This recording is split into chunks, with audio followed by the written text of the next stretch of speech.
Hi welcome back to my channel. ఈరోజు కథ సరిజోడి 7వ భాగాన్ని వినేద్దాం. నీ పేరేంటి అని అడుగుతారు. భానుమతి సార్ అంటుంది. భాను చేతిని పట్టుకుని చాలా లక్షణంగా ఉన్నావు తల్లి, నా కోడలు పైన గదిలో ఉంది అంటారు. అలాగే సార్, మీరు ఏమీ బాధపడకండి, అమ్మగారు వెంటనే కోలుకుంటారు. భాను మాటలకి ఆర్కే విచిత్రంగా చూశాడు. నిన్న కారులో మాట్లాడిన భాను మాటలకి ఇప్పుడు తన తాతయ్య ముందు మాట్లాడుతున్న మాటలకి ఎంత తేడా! నా పెళ్ళాల్లో చాలా కలలున్నాయే అనుకుంటాడు. భానుని అపురూపంగా చూసి సరేమా అని అంటారు. ఆర్కే, మీ అమ్మగారి గది చూపించవా అని అంటాడు. అంటూ ముందుకు కదిలాడు ఆర్కే. కానీ అప్పటికే ఇదంతా చూస్తున్న మహాదేవ్ మనసులో అనుమాన బీజం మొదలైంది. జగదీష్ వైపు చూసి, ఎప్పుడు లేనిది నాన్న ఏంటి అంత ఆరాధనగా ఆ అమ్మాయి వైపు చూడటమే కాకుండా ఏదో కోల్పోయిన బంధం తిరిగి వచ్చినట్టుగా ప్రేమగా మాట్లాడుతున్నారు. ఆ అమ్మాయి పోలికలు కూడా అమ్మలా ఉన్నాయి. పైగా ఈ అమ్మాయి మాట తీరు, నడక, ఆ నవ్వు చూస్తుంటే నాకు ఏదో అనుమానంగా ఉంది అనుకుని నానా అన్నాడు. చెప్పు మహా, ఆ అమ్మాయి మీకు ముందే తెలుసా అని అడిగాడు. వీడు నా కొడుకు కదా, అప్పుడే అనుమానం మొదలైందన్నమాట అనుకుని, తెలియదు కానీ చూడగానే నాకు జయంతిలా అనిపించింది, అందుకే నేను కొంచెం ఎమోషనల్ అయ్యాను అంటాడు. మీరు ఎమోషనల్ ఎందుకు అయ్యారని నేను అడగలేదు నాన్న అంటూ అదోలో చూశాడు మహాదేవ్. వీటికి నేను హింట్ ఇస్తున్నట్లుంది, చాలా జాగ్రత్త పడాలి అనుకుని, ఎందుకు అలా చూస్తున్నావు మహా అంటాడు. ఎంతైనా నువ్వు నా కొడుకువి కదా, అందుకే ఎమోషన్ అయ్యాను అని చెప్పాను, అది కూడా తప్పేనా? ఆ అమ్మాయి నిజంగా ఎవరో నాకు తెలీదు, తనే చెప్పింది కదా సంగీత పంపించారని అని. కానీ నువ్వు ఎందుకు ఆ అమ్మాయి ఎవరు అని ఆరాలు తీస్తున్నావు అంటాడు. నార్మల్గా అడిగాను, ఎందుకో పోలికలు కొంచెం ఈ ఇంటిని వదిలేసి నన్ను ఏకాకి చేసిన వాళ్ళ జ్ఞాపకాలు గుర్తుకొస్తున్నాయి అంటాడు. నువ్వు ప్రతి విషయాన్ని అలానే ఆలోచిస్తే ప్రతి ఒక్కరూ నీకు జ్ఞాపకంలానే కనిపిస్తారు. జరిగింది మర్చిపోయి ముందు నువ్వు సుహాసిని కోసం ఆలోచించు. సారీ నాన్న, నేను ఫ్రెష్ అయ్యి వస్తాను అంటూ ముందుకు నడిచాడు మహాదేవ్. నాన్న చెప్పినట్లే నేను ప్రతి విషయం ఆ అమ్మాయిని దృష్టిలో పెట్టుకొని ఆలోచిస్తున్నానా? ఆ అమ్మాయి ఎలా ఉంటే మనకెందుకు, ముందు నా భార్య మునిపటిలా నవ్వుతూ ఇల్లంతా తిరిగితే చాలు అనుకుని రూమ్కి వెళ్ళాడు. ఇదే మా అమ్మ గది అంటూ రూమ్ చూపించాడు ఆర్కే. భాను కోపంగా చూసి సుహాసిని వైపు చూసింది. బెడ్ మీద పడుకుని శూన్యంలో చూస్తోంది. భాను ఎందుకు కోపంగా చూసిందో ఆర్కేకి అర్థం కావడం లేదు. సుహాసిని దగ్గరికి వెళ్ళి ఆమె పక్కన కూర్చుంది. వావ్ ఆంటీ, మీరు ఎంత అందంగా ఉన్నారో తెలుసా, నిజంగా అంకుల్ చాలా లక్కీ అంటూ సుహాసిని చేతిని పట్టుకుంది భాను. భాను మాటకి ఆర్కేకి నవ్వొచ్చింది. ఆంటీ, నా పేరు భానుమతి, డైలీ నేను మిమ్మల్ని పేషెంట్గా కాదు అమ్మలా చూసుకుంటాను, చూడండి మీలో మార్పు తీసుకొస్తాను అంటూ చలాకీగా మాట్లాడి బీపీ చెక్ చేసింది భాను. ఆంటీ అంటూ ఆప్యాయంగా తల మీద చేయి వేసింది. అప్పటి వరకు శూన్యంలో ఉన్న సుహాసిని భానుని చూసింది. ఆంటీ, రోజు మీరు ఇలానే శూన్యంలో చూస్తూ పడుకుంటే ఎలా? ఇప్పుడు నేను మిమ్మల్ని బయటికి తీసుకుని వెళ్తాను, అంతేకాదు ముందు మిమ్మల్ని బాగా రెడీ చేయాలి, మీరు ఇలా పేషెంట్గా ఉంటే అస్సలు బాగోదు అంటూ గలగల మాటలు కలిపింది భాను. ఆమె మాటలు వింటున్న సుహాసిని కంట్లో నీళ్లు కంటికొసల వరకు కారుతున్నాయి. ఆంటీ, ఎందుకు ఏడుస్తున్నారు? భాను మాటకి ఆర్కే తన తల్లి వైపు చూశాడు. సుహాసిని మనసులో ఎన్నో ప్రశ్నలు. భానుని చూడగానే ఆమెలో ఎంతో ఆనందం. ఆ ఆనందమే కన్నీటి రూపంలో వస్తుంది, కానీ అది భానుకు తెలీదు. బట్ ఆర్కేకి మాత్రం తన తల్లి కళ్ళల్లో కనబడుతున్న మెరుపు చూడగానే షాక్ అవ్వాడు. అమ్మా అన్నాడు. భాను రూమ్ అంతా చూసి, ఆర్కే విండో డోర్ క్లోజ్ చేయి, ఆంటీ ఎప్పుడూ అలానే చూస్తూ ఉంటారు కదా, అందుకే కంట్లో నీళ్లు, నువ్వు కంగారు పడకు. ఆంటీ, మీరు నిజంగానే ఏడుస్తున్నారనుకుంటున్నాడు మీ అబ్బాయి, మీరే చెప్పండి, ఏడటం లేదు కదా అంటుంది. లేదు అన్నట్టు రెప్పలు వాల్చింది సుహాసిని. చెప్పాను కదా ఆర్కే, చిన్నదానికే ఇలా కంగారు పడితే ఎలా, విండో డోర్ క్లోజ్ చేయి బాబు అంటుంది. ఆర్కే మనసంతా ప్రశ్నలతో నిండిపోయింది. అంటూ డోర్స్ అన్నీ క్లోజ్ చేసేశాడు. ఆర్కే, మీ అమ్మగారికి ఒక కాటన్ చీర తీసి బెడ్ మీద పెట్టు. ఎందుకు భాను అంటాడు. టైం చూసావు కదా, ఆంటీకి స్నానం చేయించాలి, కొంచెం నాకు హెల్ప్ చేయవా, ఆంటీని వాష్రూమ్కి తీసుకుని వెళ్ళాలి. ఆర్కే కంట్లో నీళ్ళు వస్తున్నాయి. ఇన్ని రోజులు తన తల్లిని అందరూ పేషెంట్ లాగానే చూశారు, కానీ భాను మాత్రం ఒక మనిషిలా చూసేసరికి కంట్లో నీళ్లు తిరిగాయి. ఓయ్ ఆర్కే అంటూ చిటిక వేసింది భాను. ఆర్కే తేరుకుని, ఏంటి అలా బొమ్మలా ఉండిపోయావు, కాస్త హెల్ప్ చేయి బాబు అంటూ అమాయకంగా చూసింది. ఆర్కే నవ్వి, పద అంటూ తన తల్లిని 2 చేతుల్లోకి తీసుకుని వాష్రూమ్కి తీసుకుని వచ్చాడు. నువ్వు వెళ్ళి ఆర్కే, ఏమన్నా కావాలితే నేను పిలుస్తాను అంటుంది. నువ్వెందుకు స్నానం చేపిస్తున్నావు, ఇంట్లో చాలామంది పనివాళ్ళు ఉన్నారు కదా అంటాడు. ఇప్పుడు నేను చేపిస్తే నీకేమైనా ప్రాబ్లమా అబ్బాయి అంటూ దబాయిస్తూ ఆర్కే మీదకి వచ్చింది. ఆర్కే కంగారుగా చుట్టూ చూశాడు, తన తండ్రి ఎక్కడైతే ఈ రూమ్కి వస్తాడేమో అని. ఏంటి ఆర్కే మాట్లాడవు అంటుంది. ఏం లేదు బాను, నువ్వు చేయించు అంటూ వెనక్కి అడుగు వేశాడు. సరే 2 టవల్స్ ఇవ్వు. ఆమె చెప్పింది చిన్నపిల్లల బుద్ధిగా విని 2 టవల్స్ ఇచ్చాడు ఆర్కే. ఏమన్నా అవసరమైతే పిలుస్తాను, నువ్వు రూమ్లో ఉండు. నేను స్నానం చేయాలి బాను అంటాడు. హా చేద్దు గానీలే, ఇప్పుడు చేసేపాటు ఏముందని అంటూ వాష్రూమ్ డోర్ క్లోజ్ చేసింది.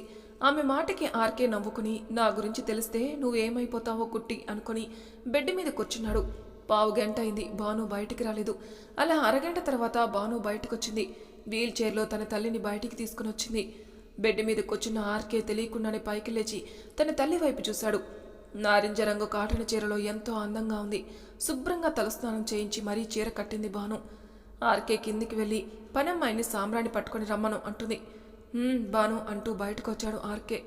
తలకి ఉన్న టవల్ తీసి జుట్టుని తుడిచి అద్దం ముందుకు తీసుకుని వచ్చి, చూసారా ఆంటీ, మీరు ఈ చీరలో ఎంత అందంగా ఉన్నారో అంటూ నుదుటిన సింధూరం పెట్టి చేతికి గాజులు వేసింది బాను. కానీ బానుకి తెలియటం లేదు సుహాసిని ఎంతో సంతోషంగా ఉందని. పనమ్మాయి తెచ్చిన సాంబ్రాణి పొగని సుహాసిని తలకి బాగా పట్టించి తలంతా ఆరగానే లూజ్గా జడవేసి జడలో పూలు పెట్టి చీరను బాగా కట్టింది. వావ్ ఆంటీ, ఇప్పుడు అసలు మీరు పేషెంటా లేదు. నిజం చెప్పనా, నాకు చాలా కుళ్ళు వస్తుంది. కనీసం మీలో ఉన్న అందం కూడా నాకు కొంచెం కూడా లేదని ఇవ్వలేదా దేవుడు. సుహాసిని అలానే మిర్రర్ నుంచి బానుని చూసింది. ఆంటీ, రేపటి నుంచి నేను మిమ్మల్ని ఇంకా హుషారు చేస్తాను. పదండి కిందికి వెళ్ళి జ్యూస్ తాగి టాబ్లెట్లు వేసుకుందరు కానీ ఎప్పుడు చూసినా ఇలానే బెడ్ మీద పడుకొని తింటే తిన్నట్టుగా ఏముంటుంది. కానీ ఆంటీ, మీరు ఎందుకు షాక్కి గురయ్యారో తెలియదు కానీ చూస్తూ ఉండండి, మీరు వారం రోజుల్లో మాట్లాడేలా చేస్తాను అంటూ సుహాసిని చీరని సరిచేసి వీల్ చైర్తో పాటుగా బయటికి నడిచింది. అప్పటికే హాల్లో కూర్చున్న జగదీష్, మహాదేవ్, ఆర్కే ఇంకా అప్పుడే ఆఫీస్ నుంచి వచ్చి గుమ్మం దగ్గర నిలబడిన అదరు సుహాసిని చూడగానే ఆశ్చర్యపోయారు. నిజంగానే మహాలక్ష్మిలా ఎంతో అందంగా ఉంది. అందరి కంట్లో ఆనందం కన్నీటి రూపంలో బయటకొచ్చింది. సుహాసిని అలా అందరి వైపు చూస్తుంది. అందరూ పైకి లేచి సంతోషంగా చూశారు. అదరు, ఆర్కే ఇద్దరూ ఒకేసారి తన తల్లిని హత్తుకుని కాసేపు అలాగే ఉండిపోయారు. బాను ఆశ్చర్యంగా అదరు, ఆర్కే వైపే చూసింది. అమ్మ అంటే మీ ఇద్దరికి ఎంత ఇష్టమా అనుకొని, ఆర్కే ఏంటిది చిన్నపిల్లల ఇద్దరు బాధపడుతున్నారు అంటూ అతని భుజంపై చేయి వేసి అదరు తల మీద చేయి వేసి, వాగుడుకాయలా ఎప్పుడు వాగుతావు కదా, ఇప్పుడెందుకు ఎమోషన్ అవుతున్నావు? అబ్బా, ఈ అన్నదమ్ములు ఇద్దరూ బాగా ఎమోషనల్లా ఉన్నారే. ఆర్కే, నా మాట నువ్వు వింటావా వినవా? పైకి లేండి ఇద్దరు అంటుంది. ఆ మాటకి వెంటనే అదరు, ఆర్కే పైకి లేచారు. షాక్ అవటం మహాదేవ్ వంతైతే ఆనందించడం జగదీష్ వంతైంది. మహాదేవ్ తన కొడుకులిద్దరి వైపు చూసి ఆ అమ్మాయి చెప్పిన మాట ఏదో ఆజ్ఞగా పాటించారు అనుకుని భాను వైపు చూశాడు. ఆర్కే ఇలా బాధపడితే ఆంటీ కూడా బాధపడుతుంది కదా, ఎందుకు మీ ఇద్దరు అర్థం చేసుకోవడం లేదు అంటుంది. సారీ భాను అంటూ అదరు నవ్వి, ఏంటి భాను అప్పుడే మా అమ్మని అందంగా మార్చేశావు అంటాడు. మరి ఇలా ఉంచకపోతే ఎలా? అలా ఎప్పుడు ఆ చీకటి గదిలో ఉంచితే జీవితం చీకట్లానే ఉంటుంది. అదే మనం తోడుగా ఉండి ఇలా వెలుగులో నడిస్తే జీవితం అంతా వెలుగులానే ఉంటుంది. మొత్తానికి అన్నయ్య సరిజోడినే ఎంచుకున్నాడు. బాను నవ్వి సుహాసిని బయటకు తీసుకుని వచ్చి గార్డెన్లో అలా అలా తిప్పడం మొదలుపెట్టింది. ఇదంతా చూసిన మహాదేవికి ఒకవైపు సంతోషం, మరోవైపు బాధ. హాల్లో ఉండలేక నేరుగా తన రూమ్కి వెళ్ళి విండో నుంచి తన భార్యని అపురూపంగా చూసుకున్నాడు. ఆంటీ, మీ గార్డెన్ ఎంత బాగుందో తెలుసా, నాకైతే పిచ్చ పిచ్చగా నచ్చేసింది అంటూ ఫ్రూట్ జ్యూస్ పట్టిస్తూ, ఆంటీ మీ గార్డెన్ అయితే నాకు ఎంత నచ్చిందంటే నాకు ఇక్కడే ఉండిపోవాలనుంది, రోజు మిమ్మల్ని ఇలానే బయటికి తిప్పుతాను అంటూ టాబ్లెట్లు వేసి గార్డెన్ అంతా చూపించింది. కబుర్లు చెప్పి సుహాసిని లోపలికి తీసుకుని వచ్చి రూమ్లో పడుకోబెట్టింది భాను. జాగ్రత్త ఆంటీ, రోజు నేను ఈ టైంకి వచ్చి మీకు బోల్డెన్ సంగతులు చెప్తాను. రేపు ఇంకా మనం చాలా విషయాలు మాట్లాడుకుందాం, సరేనా అంటూ సుహాసిని చేతిని పట్టుకుంది. సుహా భాను చేతిని గట్టిగా పట్టుకుంది, ఇక్కడే ఉండిపో అన్నట్టు. ఆంటీ, నాకు ఇక్కడే ఉండాలనుంది కానీ టైం ఉంది చూసారా, అది ఎప్పుడు ఇంతే ఫాస్ట్గా అయిపోతుంది. రేపు మీకోసం అయినా గంట వరకు ఉండడానికి ట్రై చేస్తాను, సరేనా అంటుంది. సుహాసిని కనురెప్పలు వాల్చింది. మిమ్మల్ని చూస్తుంటే నాకు మా అమ్మని చూస్తున్నట్టే ఉంది ఆంటీ, అందుకే మీతో ఇంత తొందరగా కొలసిపోయానేమో అంటూ ప్రేమగా సుహాసిని తలనిమిరి బాయ్ ఆంటీ అంటూ బయటకొచ్చింది.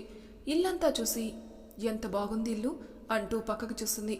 అది ఆర్కే రూమ్. ఎదురుగా ఆర్కే ఇంకా అదరు, సుహాసిని, మహాదేవ్ నలుగురు కలిసి ఉన్న పెద్ద ఫోటో అది. అందులో నలుగురు ఎంతో సంతోషంగా నవ్వుతూ కనిపిస్తున్నారు. ఆ ఫోటో చూడగానే భాను నవ్వి రూమ్ లోపల అడుగుపెట్టి ఫోటోపై చేయి వేసి అపురూపంగా తడిమింది. ఎంతో సంతోషంగా ఉన్నారు ఈ నలుగురు అనుకోగానే భానుకి తన ఫ్యామిలీ గుర్తొచ్చేసరికి ఏడుస్తూ ఫోటో వైపు చూసి, ఒకప్పుడు నేను, నాన్న, తమ్ముడు, అమ్మ నలుగురు ఎంత సంతోషంగా ఉండేవాళ్ళం, కానీ ఇప్పుడు అంటూ ఆగిపోయి అలానే ఫోటో వైపే చూస్తుంది. అప్పుడే స్నానం చేసి బయటకొచ్చిన ఆర్కే హెయిర్ టవల్తో తుడుచుకుంటూ భాను వైపు చూశాడు. టవల్ని మెడ చుట్టూ వేసుకుని అడుగులు ముందుకు వేశాడు. ఆమె ఏడుస్తుంటే తట్టుకోలేక ఆమె వెనక నుంచి దగ్గరగా వచ్చాడు. జస్ట్ ఇంచ్ గ్యాప్ మాత్రమే. ఎందుకు ఏడుస్తున్నావు అన్నాడు. తన వెనక ఉన్నది ఎవరో పట్టించుకోకుండా బాధగా ఉంది. ఎందుకు అంటూ అతని చేతిని ఆమె చెంపల మీదకి తెచ్చి కన్నీరు తుడిచి, ఏడిస్తే బాధ పోతుందా అంటాడు. లేదు అన్నట్టు తలూపింది. మరో చేతిని ఆమె భుజంపై చేయి వేసి, అమ్మా నాన్న గుర్తుకొచ్చారా అంటూ ఆమె చెవి దగ్గర తన ఫేస్ పెట్టి మరి ఎంతో లాలనగా అడిగాడు ఆర్కే. అంటూ ఏడుస్తూ ఫోటో వైపు చేతిని తీస్తుంటే వెంటనే భాను చేతిని పట్టుకుని, ఉండని, ఆ ఫోటో బాగా చూడు, నీకు ఏమనిపిస్తుంది? మీ అందరూ చాలా సంతోషంగా ఉన్నారనిపిస్తుంది. మరి నువ్వెందుకు సంతోషంగా ఉండడం లేదు ఆమె అంటూ ఆమె భుజంపై ఉన్న చేతిని ఆమె చిన్ దగ్గర పెట్టాడు. నాలో ఉన్న బాధని ఎవరు తీర్చలేరు అంటుంది. ఎందుకని అంటూ ఆమెని తన వైపుకి తిప్పుకున్నాడు ఆర్కే. భారంగా కనురెప్పలు వాల్చింది. ఆమె కంట్లో నీళ్లు గోదావరిలా కొట్టుకొస్తుంటే, ఎందుకు ఏడుస్తున్నావు కుట్టి, నీ బాధ నేను తీర్చలేనా అంటాడు. లేదు అన్నట్టు తలూపుతుంది. పోనీ నేను సంతోషంగా ఉంచలేనా? అవును అన్నట్టు తలూపుతుంది. మరి ఏడవటం ఆపే కుట్టి, నా బాధని ఎవరితో పంచుకోను ఆర్కే. వెంటనే ఆర్కే ఆమెని పొదివి పట్టుకుని తన గుండెలకి హత్తుకున్నాడు. ఒక్కసారిగా అతని ఎదపై వాలిపోయింది భాను. నువ్వు ఇలా ఏడిస్తే నీ మనసు తేలిక పడుతుందా కుట్టి? నాకు మాత్రం గుండె బరువు అవుతుంది అనుకుని ఆమె తల నిమిరాడు. భాను, ఇంకా బాధ పోలేదా? ఇంకా ఏడుస్తున్నావా అంటాడు. ఆర్కే మాటలకి ఈ లోకంలోకి వచ్చిన భాను వెంటనే అతనికి దూరం జరిగి, సారీ ఆర్కే అంటుంది. ఇట్స్ ఓకే, ఏమైంది? అసలు ఎందుకు అంతలా ఏడుస్తున్నావు? బాధలో ఉన్న భాను ఆర్కే తనని కౌగిలించుకోవటం, అతను చెప్పిన ప్రేమ మాటలు పట్టించుకోకుండా, ఏం లేదు ఆర్కే, నాకు టైం అవుతుంది, ఫ్లాట్కి వెళ్ళాలి అంటుంది. పద, నిన్ను నేను డ్రాప్ చేస్తాను అంటాడు. వద్దు అంటూ కోపంగా చూసి బయటకు వచ్చింది భాను. ఏమైంది అసలు దీనికి? వచ్చిన దగ్గర నుంచి నా మీద పగబెట్టినట్టుగా ఘాటుగా చూస్తుంది. అంటే తనని నేను హక్ చేసుకున్నందుక? కాదే, తనే దూరం జరిగి సారీ చెప్పింది కదా. ఇంకా నేను కుట్టి అని పిలవటం, ప్రేమగా మాట్లాడిన పట్టించుకోకుండా కోపంగా చూసి ఎందుకు వెళ్ళింది? అసలు దీనికి ఏమైంది అనుకుంటున్నాడు. ఏంటన్నయ్య, వదిన వెళ్ళిపోతుంటే నువ్వేంటి తనని డ్రాప్ చేయకుండా రూమ్లో నిలబడి ఆలోచిస్తున్నావు అంటాడు అదరు. ఏం లేదు అదరు, మరి ఎందుకు తనతో పాటు వెళ్లకుండా ఇక్కడున్నావు? అసలు నువ్వేం ఆలోచిస్తున్నావు అంటాడు. మీ వదిన నా మీద కోపంగా ఉందిలే అంటాడు. ఎందుకన్నయ్యా? తెలీదు, వచ్చిన దగ్గర నుంచి నన్ను సీరియస్గానే చూస్తుంది. అవునా? పోనీ ఎందుకు సీరియస్గా ఉందో అడిగావా? అడిగే ఛాన్స్ తను నాకు ఇవ్వలేదురా. అమ్మాయిలు ఛాన్స్ ఇవ్వరు, మనమే తీసుకోవాలి. అయినా నువ్వు ఇలా సైలెంట్గా మెతగ్గా ఉంటే భాను నీకు ఎలా పడుతుంది? సినిమాలో యాక్టింగ్ ఎరగదీస్తావు కదా, ఆ యాక్టింగ్ ఏదో భాను మీద చూపించు అంటాడు. ఆర్కే కోపంగా చూశాడు. కోపంగా చూడుకు, నువ్వు ఇలానే నెమ్మదిగా ఉంటే అంతే సంగతులు. నువ్వు అసలు భాను దగ్గర ఎలా ఉండాలంటే ఓపెన్గా ఉండాలి, అంతేకాదు కొంచెం చొరవగా మాట్లాడు.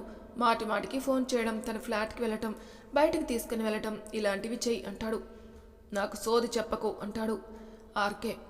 సోది కాదన్నయ్య, నేను చెప్పింది చెయ్యి, వదినికి దగ్గరవు, లేదంటే ఈలోపే నాన్న నీకు పెళ్లి సంబంధం చూడకముందే నువ్వు భాను మెడలో 3 ముళ్ళు వేసేసాయి అంటాడు. అది అసలు నోరేనరా? నాన్నెందుకు నాకు పెళ్లి చేస్తారు? ఒకవేళ సంబంధం చూస్తే ఫస్ట్ నీకే చేయమని చెప్తానులే అంటాడు. ఆ పని చెయ్యి, తొందరగా పెళ్లి చేసుకుని ఎంచక్క పిల్లల్ని కంటాను అంటాడు అదరు. ఆ మాటకి ఆర్కే కోపంగా చూస్తాడు. అలా చూడకన్నయ్య, ముందు నువ్వు కిందికెళ్ళు, వదిన తాతయ్యతో మాట్లాడుతోంది. ఆర్కే తమ్ముడు మాటకి ముందుకు అడుగు వేశాడు. హలో హీరో గారు, ఇలా వెళితే అంతే సంగతులు, కాస్త టవల్ తీసి డ్రెస్ వేసుకుని వెళ్ళండి అంటూ చేతిలో ఉన్న డైరీ మిల్క్ తింటూ ఉన్నాడు అదరు. రేయ్, నువ్వు బయటికెళ్ళు అంటాడు. వెళ్ళను అంటాడు. అనుకుని డ్రెస్సింగ్ రూమ్కి వెళ్ళి ట్రాక్ వేసుకుని బయటకు వచ్చాడు ఆర్కే. వావ్ అన్నయ్య, హ్యాండ్సమ్గా సూపర్గా ఉన్నావు అంటాడు. ఈడియట్ అంటూ కోపంగా చూసి కిందికి వెళ్ళాడు ఆర్కే. జగదీష్ గారితో నవ్వుతూ మాట్లాడుతోంది భాను. మళ్ళీ రేపు వస్తావు కదా అంటాడు ఆయన. అయ్యో సార్, తప్పకుండా వస్తాను అంటుంది భాను. భోజనం చేసి వెళ్ళమ్మా అంటాడు జగదీష్. లేదు సార్, నాకు ఆకలిగా లేదు, లేదంటే తినేదాన్ని. నా కోసం నా ఫ్రెండ్స్ ఎదురు చూస్తూ ఉంటుంది. అవునా, సరే రేపు తొందరగా వచ్చేసే తల్లి అంటాడు. తప్పకుండా సార్, మరి నేను వెళ్ళనా అని అడుగుతుంది. భాను తలనిమిరి జాగ్రత్తమ్మ అంటాడు. భాను నవ్వి బయటికి నడిచింది. ఆ వెనకే ఆర్కే వెళ్ళాడు. భాను అంటూ పిలిచాడు. వెనక్కి తిరిగి ఓయ్ నువ్వేంటి బయటకొచ్చావు అంటుంది. నీతో కొంచెం మాట్లాడాలి అంటాడు. ఏం మాట్లాడాలి? నువ్వు అసలు ఎందుకు బాధపడుతున్నావు అని అడుగుతాడు. నేను ఏమీ బాధపడలేదు, మీ ఫ్యామిలీ ఫోటో చూసేసరికి మా అమ్మ నాన్న గుర్తుకొచ్చారు అంటుంది. అయినా అవునా, అయితే రోజు మా ఇంటికి వచ్చేసాయి, మా అమ్మతో టైం స్పెండ్ చేయి, నీకు ఇంట్లో వాళ్ళు గుర్తుకు రారు అంటాడు. నువ్వు నాతో మాట్లాడు కార్కే. ఎందుకు బాను? బాను కోపంగా చూసి ముందుకు తిరిగింది.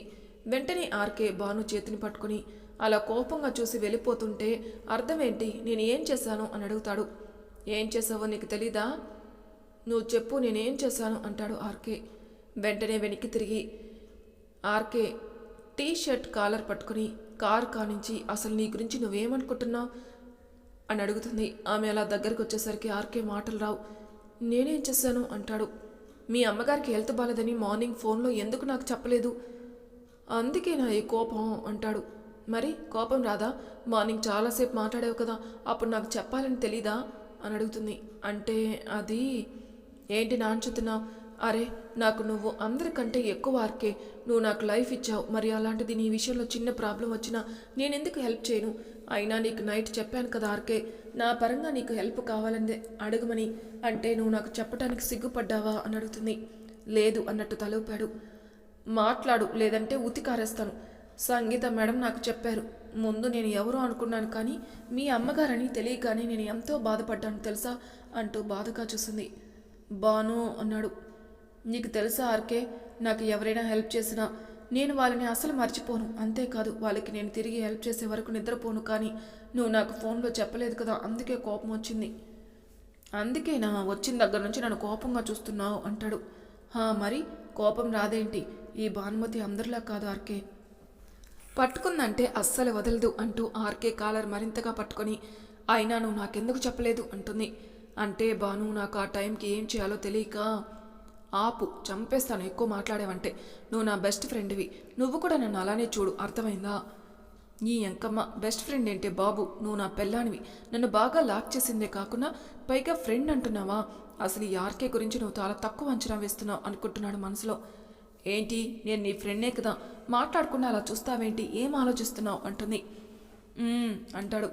అబ్బా మాట్లాడితే అంటావేంటయ్యా బాబు, మాట్లాడు, నోరెత్తు, మాటలు రావా నీకు అంటుంది. వచ్చు, అయితే మాట్లాడు. ఏం మాట్లాడను? ఆర్కే గొంతు చూసి ఏమైంది ఆర్కే, గుటకలు మింగుతున్నావు? నువ్వు నన్ను కారు కానించి అతుక్కుపోతే ఏమీ తెలియని పిల్లవాణ్ణి, నాకు మాటలు ఎలా వస్తాయి? ఆర్కే ఏంటి కొనుక్కుతున్నావు, నాకు వినిపించడం లేదు అంటుంది. ఏం లేదు బాను, ఫ్లాట్కి వెళ్దామా? వెళ్దాం, కానీ నాకు ఒక మాట ఇవ్వు, ఈసారి ఏ ప్రాబ్లం వచ్చినా నాకు చెప్తావని అంటూ చేయి చాపింది. ఆమె చేతిలో చేయి వేసి ప్రాబ్లం కాదు, నాకు ఏమొచ్చినా సరే నీకే ఫోన్ చేస్తాను, అవసరమైతే నీ దగ్గరికి వస్తాను, చెప్పు, ఇప్పుడు కోపం పోయిందా అంటాడు. నువ్వు ఇంతలా బుద్ధిగా నా మాట వింటే కోపం ఎందుకు పోతుంది ఆర్కే అంటూ ఆర్కే వదిలి కారులోకి వచ్చింటుంది. ఆమె కారు ఎక్కగానే గుండె మీద చేయి వేసుకుని చంపేస్తుంది. ఇలా అయితే నేను ఏమైపోవాలి? ఆర్కే రూట్ మార్చాలరా, లేదంటే బానుతో చాలా కష్టం అనుకుని కార్ స్టార్ట్ చేశాడు.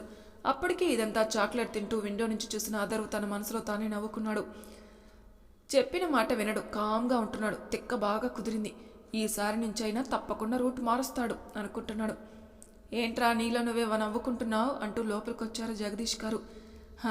మరి నవ్వుకోక ఏం చేయాలి, అక్కడ నీ మనవరాలు మా అన్నయ్యకి చుక్కలు చూపిస్తుంది అంటాడు. అవునా, ఏం చేసిందేంటి? ఏదో చేసిందిలే తాతయ్య, అయినా నువ్వేంటి ఇంకా పడుకోలేదు? మనవరాలు చూసిన ఆనందంలో నీకు నిద్ర రాలేదా? అప్పుడే అదరు కోసం ఏదో ఫైల్ కోసం మాట్లాడాలని వచ్చిన మహాదేవ్ డోర్ దగ్గరే ఆగిపోయాడు.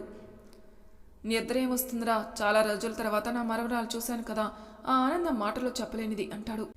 జగదీష్ నోటి మాట వినగానే మహాదేవ్ ఫేస్ ఎక్స్ప్రెషన్స్ మారిపోతాయి. ఆనందం ఎందుకు పట్టలేవు? మాతో నీ మనవరాల్ని ఈ సిటీకి రప్పించేలా చేసింది నువ్వే కదా, సాధారణంగా మన అదరుకి నోటి దురద ఎక్కువేనండోయ్. మరి లేకపోతే మీ బాబు పంతాలకి పట్టింపులకి పోయి ఎంతకాలమని నా కూతుర్ని దూరం పెడతాడు, అందుకే నా మనవరాలను రప్పించి మీ అన్నయ్యకి జోడీ చేశాను, చూస్తూ ఉండు, ఇద్దరు పెళ్లి చేసుకోవాలి, అప్పుడు కానీ ఈ మహాదేవ్ కోపం చల్లారదు అంటాడు. అసలు నాన్నకి అత్తయ్యకి మధ్యన ఏం జరిగింది తాతయ్య అని అడుగుతాడు అదరు. మరి నెక్స్ట్ ఎపిసోడ్లో తెలుసుకుందాం ఏం జరుగుతుందో. అంతవరకు నా ఛానల్ని సబ్స్క్రైబ్ చేయని వాళ్ళు ప్లీజ్ సబ్స్క్రైబ్ చేసుకోండి, లైక్ చేసి షేర్ చేయండి, మీ అభిప్రాయం నాకు కామెంట్ రూపంలో తెలియజేయండి. Thank you for listening.